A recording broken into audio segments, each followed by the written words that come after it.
Nice Radio Callaloo presents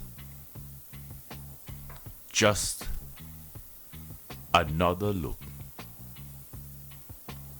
Just Another Look is an innovative, exciting, albeit decidedly provocative and yes, certainly controversial, socio-political analysis of issues of a local, regional, and international nature. Just Another Look is heard only on Nice Radio. First aired on Saturdays at 6 p.m. with repeat broadcasts on Sundays at 9 p.m. Remember, you can catch us on the World Wide Web, www.niceradio.info, or you can check out our Just Another Look blog, www.justanotherlook.com. I am, of course, Keith Joseph.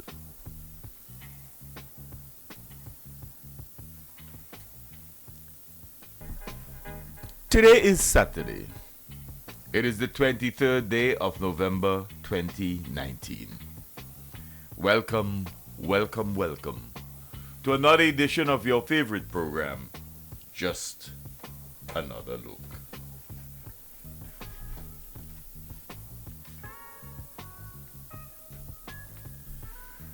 You know, friends, over the last several months, we've missed quite a few programs. And we do apologize for that. Be that as it may, intentions are all caught up in the throes of a pending national general elections.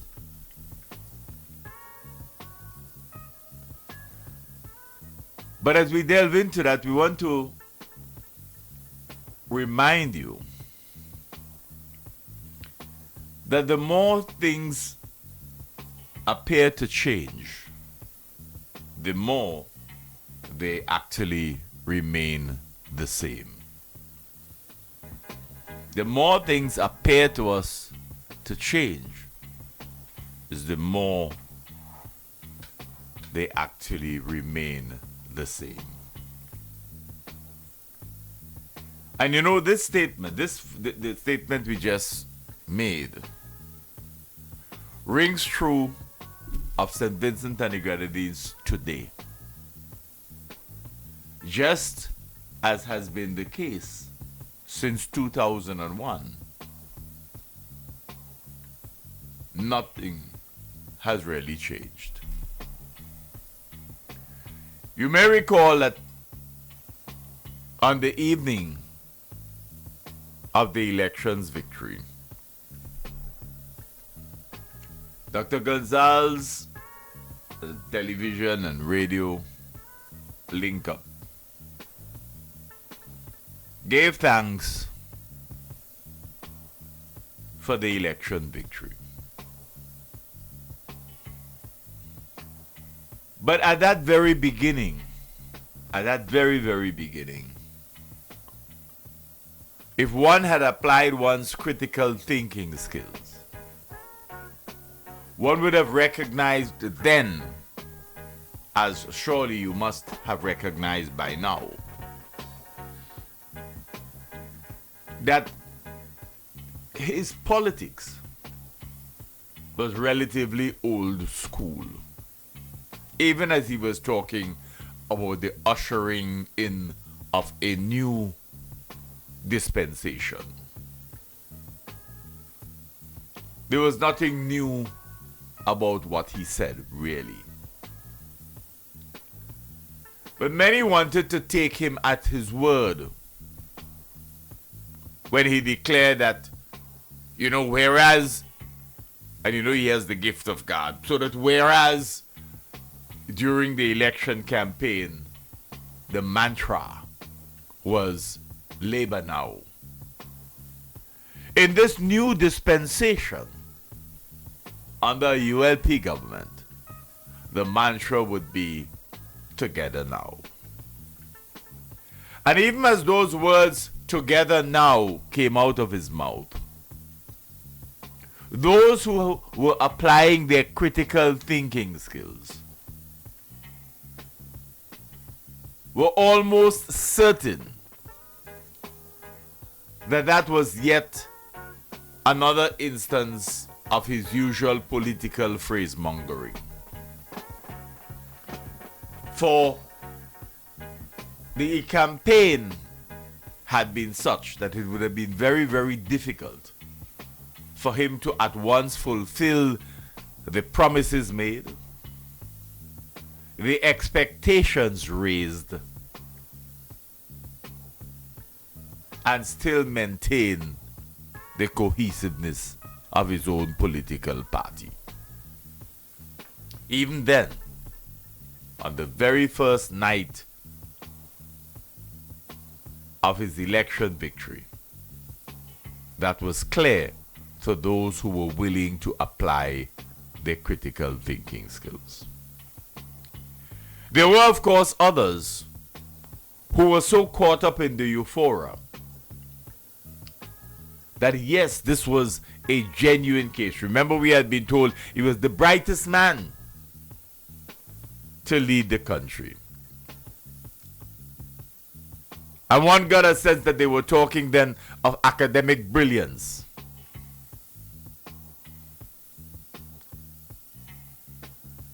But the same individual who penned the letter making that suggestion to the nation became, in short order thereafter, one of his biggest critics, who challenged the very foundations upon which Gonzalez's politics had been built. So why then did he pen such a letter? Why then did he pen such a letter? But people like to talk about the rough and tumble of politics. What they don't like to talk about is the revelations of the truth of politics. We have come to accept, since conquest, slavery, colonization, we've come to accept that politics is nasty business. And if we had any doubt, a quick perusal of the history of the politics of St. Vincent and the Grenadines will allow you to quickly come to terms with reality. Politics is indeed nasty business.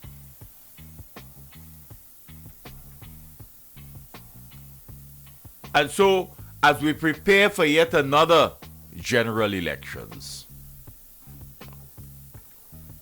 just another look can tell you this would be one of the nastiest of all times. It will be one of the nastiest of all times, and the signs are already in place. It will be a general elections like no other. And it has to do with what has been the political praxis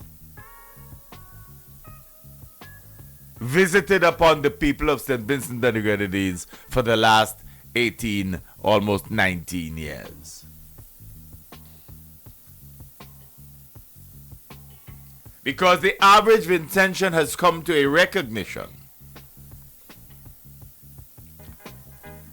that the bumper stickers and so on that once said, own the campaign, own the country. They didn't recognize, many didn't recognize they were supposed to take the owning of the country literally. And they have come to see that happen. That one set of people seem to have a sort of divine mandate to own St. Vincent and the Grenadines.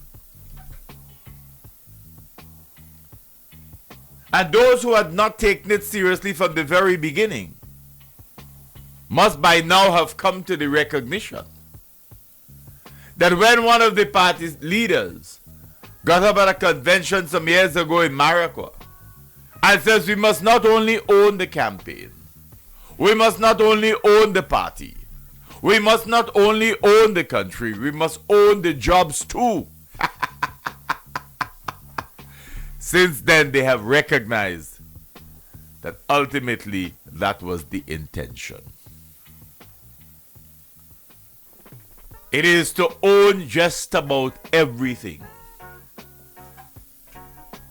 It is not just about we time now, it is that all times must be we time. All institutions must be controlled by we people. Because the country are we own. That is what has happened to St. Vincent and the Grenadines. To survive, you seem to have to adopt a mindset that A, you should join the party. B, you must be loyal to the party, even to the point of making red your favorite color.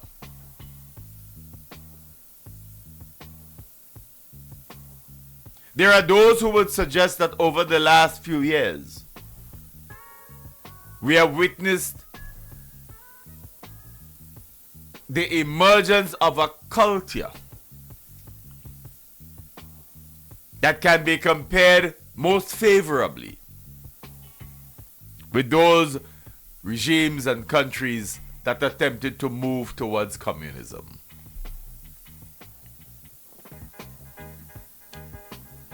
And it then compels you to try and understand whether or not we have in fact moved away from that kind of thinking. Because what we have emerged with is, on the one hand, a kind of politics and political system that seems to have been fashioned in large measure by an understanding of communism as it was practiced in the past. And on the other, the capitalistic ethic of grabbing hold of much of the spoils, of much of the material wealth of the country.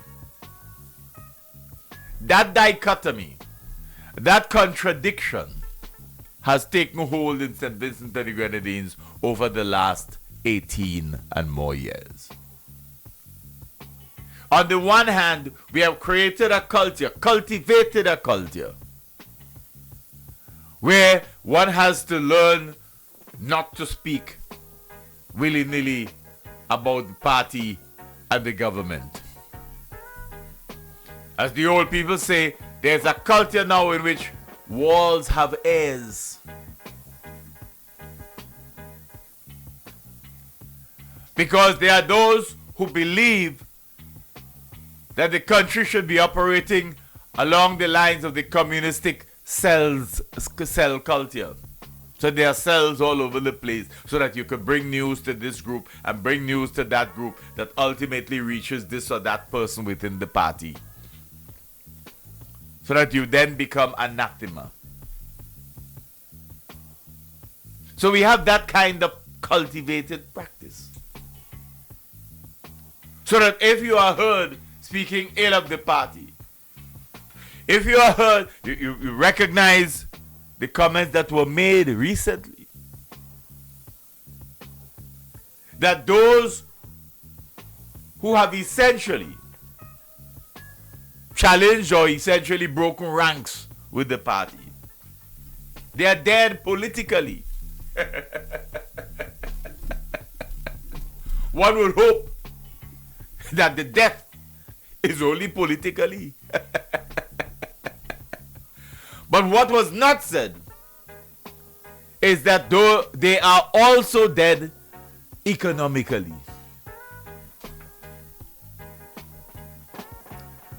That is what was not said. They are dead economically. Because it appears from examination of what has happened to people who have fallen out of the party, that they may well have found themselves in a stage where the crumbs, even the crumbs falling off the master's table,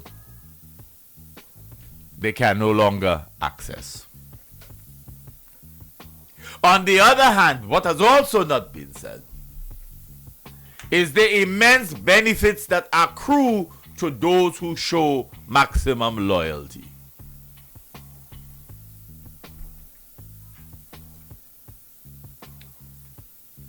The jobs, own the jobs, remember that. And as you see one contract after another being awarded, it behoves you to apply your critical thinking skills, to do a little bit of investigation, and to understand who got what, and who continues to get what, and what they had to do to get what, for what.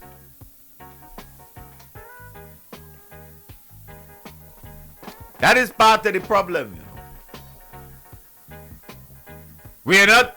We are afraid to speak because people fear recrimination. And we boast and we laugh about Christianity and how we love them. And people wear all sorts of religious bangles now and quote scripture better than any pastor.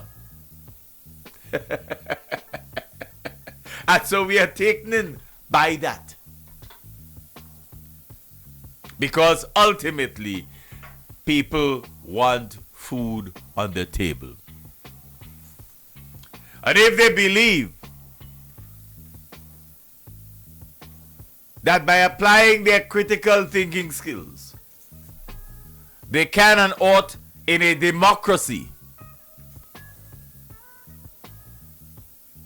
to be critical of things that are being done by the ruling regime, they may very well find themselves on the breadline. Because these days, you have no picket line. You cannot rely on a trade union to battle your cases as happened previously. Today, the teachers union and the public service union are trying to recapture the quintessential elements of trade unionism that had been swallowed up in Vincentian politics. They're trying to recapture it. They're trying to bring some sensibility back to what trade unionism ought to be. Because the other trade unions, which were our larger and seemingly more dynamic trade unions, have all been swallowed up in the politics of the day.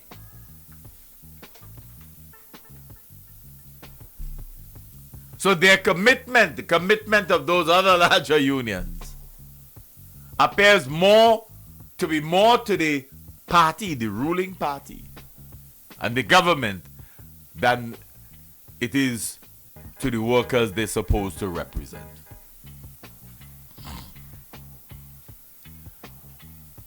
But our capitalistic ethic and our desire for materialism has allowed the workers to continue to accept what passes for trade unionism in some institutions in this country. Many have literally sold their souls to the political garbage that passes for trade unionism.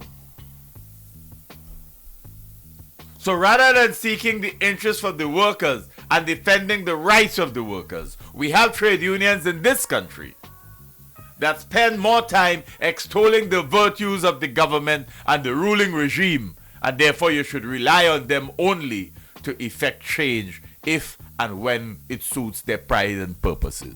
That is St. Vincent and the Grenadines today. As we prepare for another edition of general elections. Remember last time we were promised, if you vote for the changes in the referendum that would have, in some people's opinion, more solidly entrenched the ruling regime, if you had voted for them, you'd have had elections shortly thereafter. Because they were so eager to effect change. Forget about what panel talk, that it hurt him and it hurt him. Because he may well have been seeing it as a personal thing. Don't come and tie it up with any liberation theory. Nothing to do with that, PR. Nothing to do with that. You and your personal thing, you keep that there because you really don't want to go down that road. Don't go down that road. You went down that road once before and had to leave the system. Don't go down that road at all.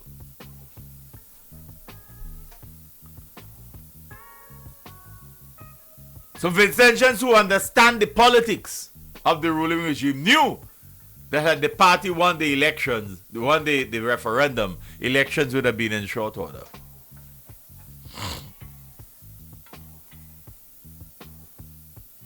But they lost the referendum. And try as they may to have the elections the following year in the December, based on the belief that December is best. Numbers 7 and 12.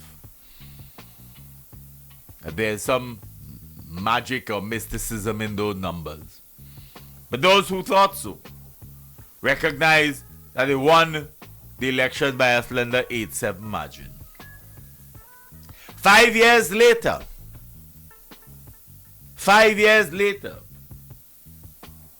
they told the nation they're doing much better. They got the polls to show they were doing so much better. And they came back with the same 8-7. And you have never in the history of the country seen one constituency, Central Leeward, take so long for the results to come in.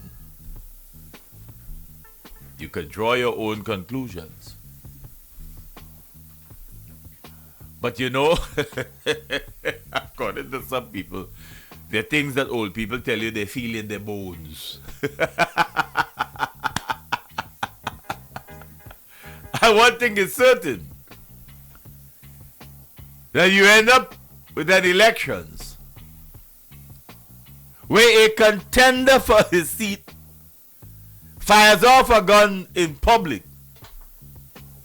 And to date, nobody can say whether or not he had a license for the firearm that he used. But more importantly, whose firearm did he use? And he's an officer of the law. He's a lawyer. So that is the system that we have. You own the country. You don't just own the party or own the campaign. You own the country as well. So any and everybody could do whatever they feel like as long as they are within the party. That is what our society has become. That is what we are on the eve of a pending general elections. One group must own and control everything. The other group, the rest of the society, must starve. Either that or belittle yourself. Belittle yourself to join the line to wait for Papa's blessings, or to lie prostrate as so many others have done and continue to do, waiting for the droppings from Papa's table. The more things appear to change, the more they actually remain the same.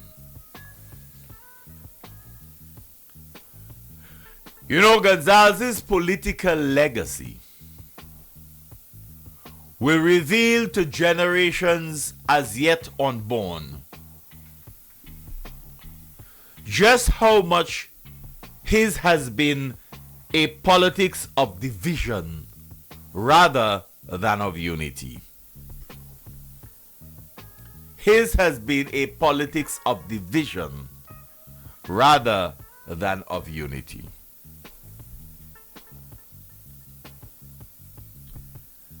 And this statement, dear friends, this truth must be an embarrassment for Gonzalez himself. If only because when he shifted gear from the UPM several decades ago, he formed the Movement for National Unity, MNU. The Movement for National Unity. And his 18 years of political leadership of this country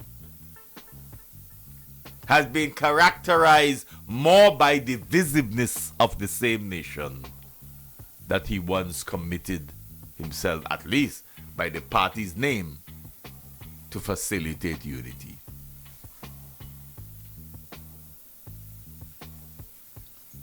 He understands that. More importantly, he knows that. He knows that is the truth. He has overseen a system that appears to thrive on divisiveness, while speaking glibly and at times gloatingly about forging and fostering national unity. You cannot be talking about together now if when the airport was under construction, only your party could have had its use for political rallies leading up to general elections. Not unity. Certainly not unity. Just another look at the view that it was his annoyance after having lost the referendum and after having lost 4 seats in the elections a year later, that it was his annoyance that caused Gonzalez to take time out during the estimates for 2011 to craft this story about a plot to assassinate the Prime Minister of this country. A plot for which no evidence has really been put forward other than his cockamamie story in the parliament on that occasion, taking a whole lot of time, almost 45 minutes of the time in the debate on the estimates, to tell us of a plot. And what was the intention? Was the intention to attempt to link the changing fortunes of the opposition New Democratic Party by reclaiming 4 seats and ended up in a veritable photo finish 8-7 at the polls in 2010? Was that so bothersome that you wanted to offer the nation some sort of explanation? Or was it all scaremongering?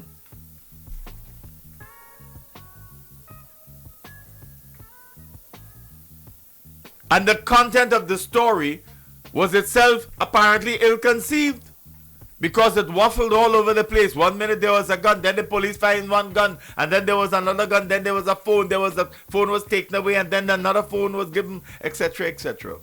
He had all this information, and nobody was arrested based on the content of his storytelling in Parliament in January of 2011. You see, over the years, his control of the party and of the government may well have allowed him the delusion of believing that he can say anything to the nation and that they will buy into it.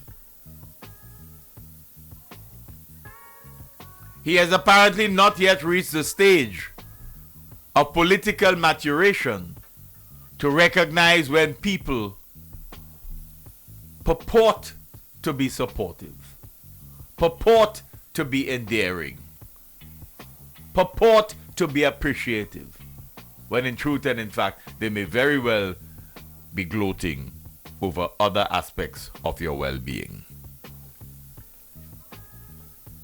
We do not like truth in St. Vincent and the Grenadines. That's the most recent development. Our seeming abhorrence of truth. Our seeming abhorrence of truth.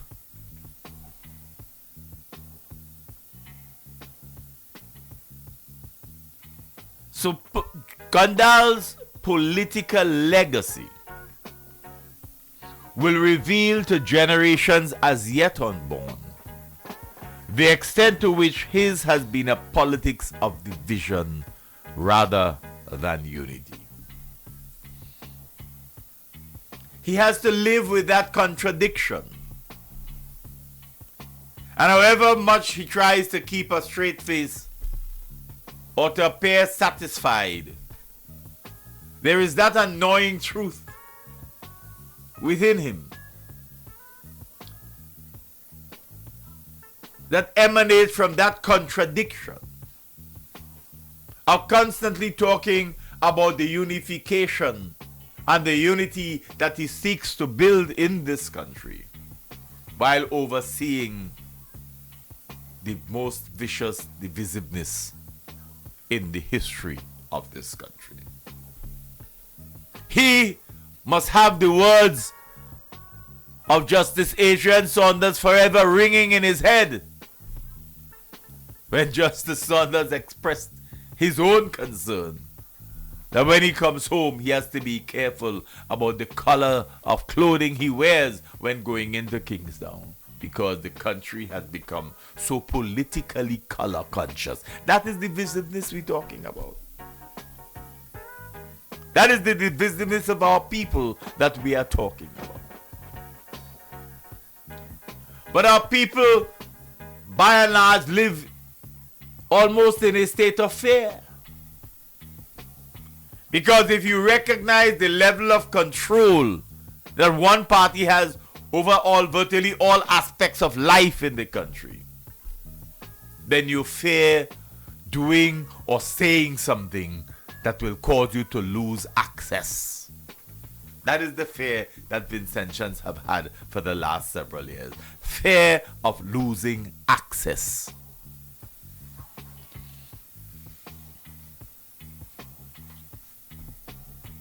Close examination of what Just Another Look chooses to refer to as Gonzalez's power politics, GPP,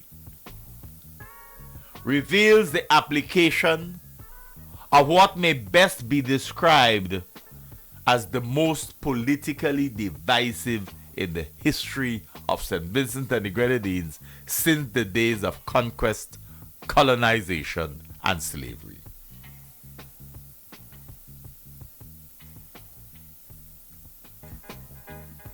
You want to repeat that, Close examination of what Just Another Look chooses to refer to as Gonzalez's power politics, GPP, reveals the application of what may best be described as the most politically divisive in the history of St. Vincent and the Grenadines since the days of conquest, colonization, and slavery.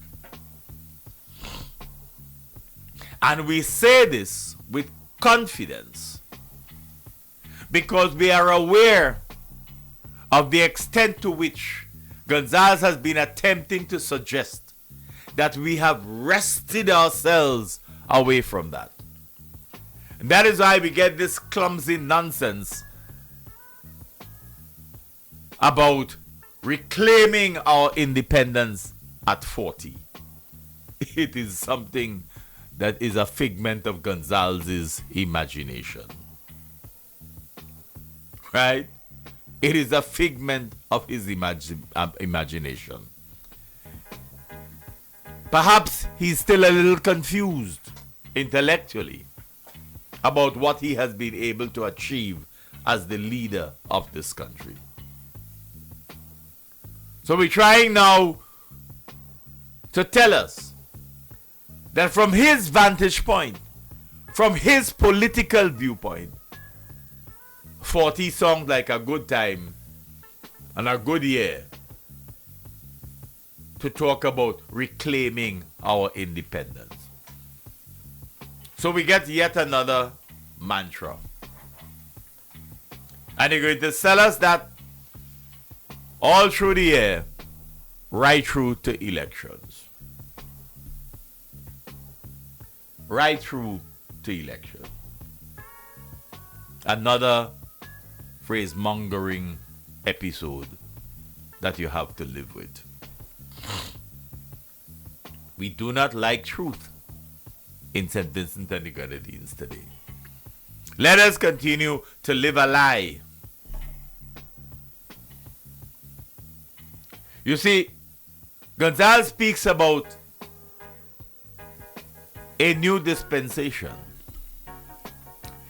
He attempts to suggest that we have somehow transformed the society because he was in control.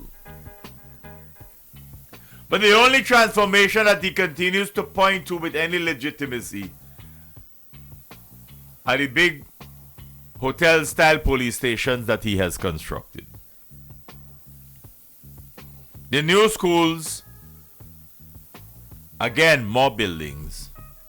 The Argyle International Airport, another building. And now, consistent with the megalomania, we are having infrastructure just about everywhere in order to fool the people yet again with the pending general elections.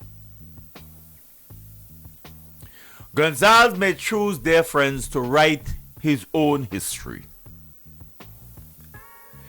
He may perhaps even choose to flatter himself in his writing of his own history in respect of what he perceived himself to have achieved.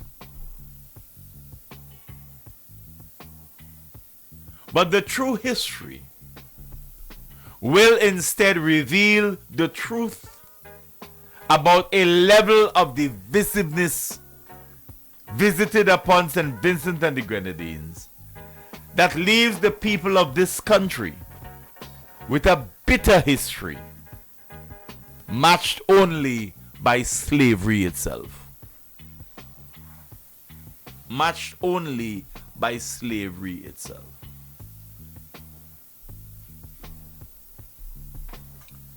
You see, there are some people who set themselves markers as goals they want to achieve. Personal goals.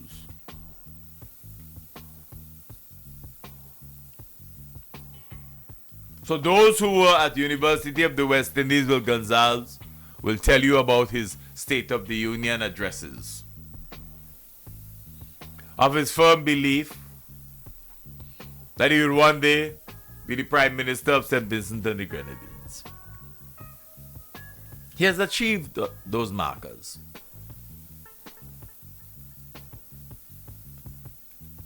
And he continues to tick off markers. So we now in the Security Council for the United Nations. But among those other markers is to find ways and means, non-traditional of course, to be able to manage an economy that he seems to have continued problems with. And so we go to non-traditional sources. All of these governments that we have established relationships with, they may well have been established, A, to facilitate support for us to get onto the Security Council.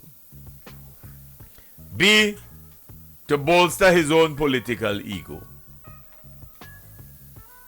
And C, to see how much more assistance we can get in order to keep our heads economically above water.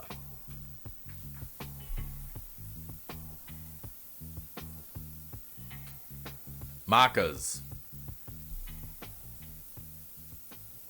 He is a political survivor. And that is why all the songs and praises that he's singing about Taiwan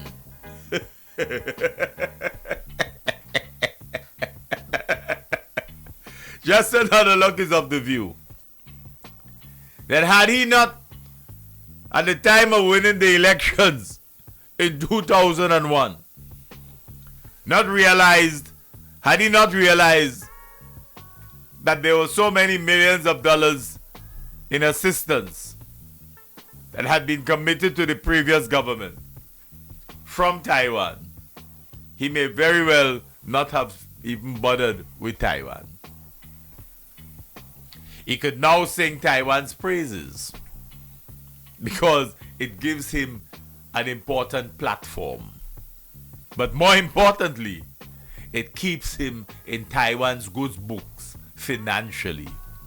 So he can continue to say to Taiwan, I want you to do this. I want you to do that. Lend me this, lend me that. And then go and sing the praises of Taiwan. If you believe that he has some commitment or genuine love for Taiwan, you might as well wait for the evidence to produce itself. Wait for the evidence to produce itself.